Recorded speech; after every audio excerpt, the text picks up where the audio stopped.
आओ सेकंड में सब्जेक्ट चयन भी आपको बताऊंगा कि किस किस सब्जेक्ट। जीके हो गया 130 नंबर का।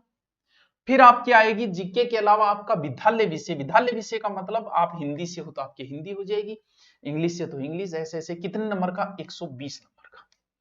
यानी यहां पर आपको सब्जेक्ट चयन देखना होगा। अब मैं आपको सब्जेक्ट चयन बीएड के आधार पे नहीं होता, बीए के आधार पे होता है। पहली बात, बीएड तुमने किसी से कर रखी है, कोई ले रखा, इसका कोई औचित्य नहीं होता है। अब देखो सब्जेक्ट, जैसे मैं बताता हूं कि एक बच्चा है ए नाम का, उसके बीए में 3 सब्जेक्ट है, एक हिंदी है, एक उसकी अंग्रेजी है, और तीसरा सब्जेक्ट उसकी है ज्योग्राफी। एक बच्चा बीए बी है जिसके एक सब्जेक्ट हिंदी है, दूसरा उसके ज्योग्राफी है, तीसरा उसके हिस्ट्री है। बीए के अंदर क्या ए बच्चा सेकंड ग्रेड का एसएस दे सकता है?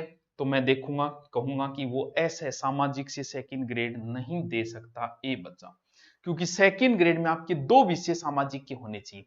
ज्योग्राफी के अलावा उसके पास या तो इतिहास होना चाहिए या लोक प्रशासन समाजशास्त्र, कोई एक सब्जेक्ट और होना चाहिए, पॉलिटिकल जो भी, तो ये नहीं दे सकता। एडिशनल कर लिया तो अलग बात है। ये सेकंड ग्रेड हिंदी से दे सकता है, सेकंड ग्रेड इंग्लिश से दे सकता है। ये सर ये इंग्लिश से नहीं दे सकता क्योंकि बीए में इसके पास इंग्लिश नहीं है, एडिशन कर लिया तो अलग बात है। ये हिंदी से दे सकता है सेकंड ग्रेड, और सामाजिक से दे सकता है। अब मान लो कि बंदे के पास तीसरा सब्जेक्ट हिंदी न होके और इसके पास तीसरा सब्जेक्ट था राजनीति, तो सर तो फिर ये एसएस के अलावा कोई पेपर नहीं दे सकता। तो बीए में सब्जेक्ट चयन का भी थोड़ा सा ध्यान रखिए। एक भाषा ले, 2 सब्जेक्ट अन्य ले, या 2 भाषा लेते हो तो वो आपकी मर्जी, एक भाषा में रुचि होती है, 2 भाषाओं में नहीं हो सकती। तो ये लेकिन रीट में ऐसा नहीं है। रीट में आपके पास एक ही सब्जेक्ट होना चाहिए।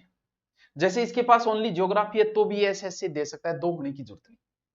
ये अंग्रेजी से भी दे सकता है, हिंदी से भी दे सकता है, एसएस से भी दे सकता है आराम से। ये एक होना जरूरी है रीट में। सेकंड ग्रेड में 2 सब्जेक्ट एसएस के, बाकी एक एक हो गया। यानी ये बात आपके समझ में आ गई क्या? वो होता है विद्यालय विषय। ठीक है सर, उसका हमने चयन कर लिया, विद्यालय विषय का जो भी लेना है वो। फिर आती है 20 नंबर की शिक्षण विधियां। फिर वही साइकोलॉजी, मनोविज्ञान 20 नंबर का।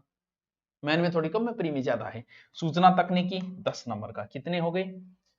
20 40 50 50 200 300 हो गया नहीं, 300। ये लो जी, दोनों हो गई। बात समझ में आई? क्या सब्जेक्ट का चयन करना है, किस विषय से दे सकते हैं। नंबर दूसरा, सर मैं फाइनल में दे सकता हूं क्या? बिल्कुल, तो योग्य माना जाएगा फाइनल वाला। देने को तो 10वीं वाला दे दो चाहिए, लेकिन वो योग्य तो नहीं है। फाइनल वाला योग्य माना जाएगा, वो दे सकता है सब्जेक्ट चयन। अब यानी इसके महत्व जो है वो जीके का ज्यादा है। आप किसी भी सब्जेक्ट से हो, आप जीके जरूर पढ़े। राजस्थान अभी ज्योग्राफी शुरू हो रही है, वो पढ़ लो, चाहे आपकी मर्जी, आप जैसे भी करते हो। जीके का थोड़ा सा आप ध्यान रखिए। और सर बुक्स, बिल्कुल बुक मार्केट में पहले से ही है, बुक उपलब्ध है मार्केट में, आप जाओगे मिल जाएगी।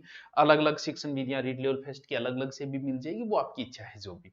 तो दोनों को मैंने कंपेरिज करके बता दिया। जीके का स्पेशल ध्यान रखें, बाकी पहले को आपको पात्रता ही पास करनी है।